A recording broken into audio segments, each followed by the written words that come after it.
शेतकरी कर्जमाफीसाठी अटी शर्ती निश्चित करण्यासाठी किसान सभा आणि शेतकरी संघटनांचा विरोध असताना सुद्धा राज्य सरकारने प्रवीण परदेशी यांच्या अध्यक्षतेखाली समिती स्थापन केली होती। या समितीने आता आपला अहवाल राज्य सरकारला सादर केलेला आहे। मात्र त्यांनी केलेल्या शिफारसी लागू केल्या तर जनतेमध्ये मोठा असंतोष भडकेल हे पाहता आता ह्या अटी शर्ती बाजूला ठेवत मागे ज्या कर्जमाफ्या झाल्या त्यासाठी जे निकष होते तेच निकष वापरून नवी कर्जमाफी केली जाईल अशा प्रकारच्या बातम्या प्रसारित केल्या जाते आहेत।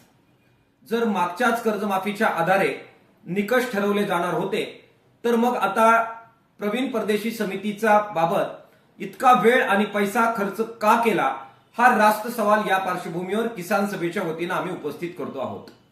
शिवाय शेतकऱ्यांना पुन्हा कर्जबाजारी व्हायला लागू नये यासाठी सुद्धा ही समिती आपल्या शिफारशी करणार होते। मग त्या शिफारशी काय होत्या हे सुद्धा जनतेला आणि महाराष्ट्राला समजण्याची आवश्यकता आहे। मागील कर्जमाफीमध्ये जे निकष लावले गेले त्यामुळे नियमित कर्जदार शेतकऱ्यांवर मोठा अन्याय झाला।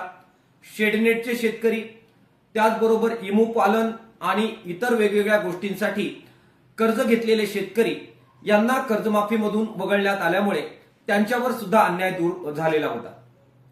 तो अन्याय आता पुन्हा तेच निकष जर लागू केले तर पुन्हा एकदा या कर्जमाफीमध्ये होणार आहे। त्यामुळे त्यामध्ये सुधारणा करावी।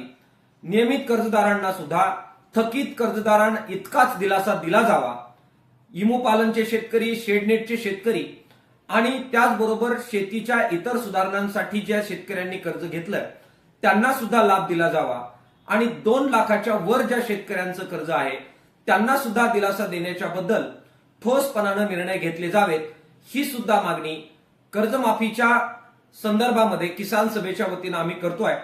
त्याचा सुद्धा विचार शेतकऱ्यांच्या बाबत महाराष्ट्र सरकारने कर्जमाफी करताना करावा अशा प्रकारची मागणी किसान सभेच्या वतीने महाराष्ट्र सरकारला आम्ही करतो आहोत।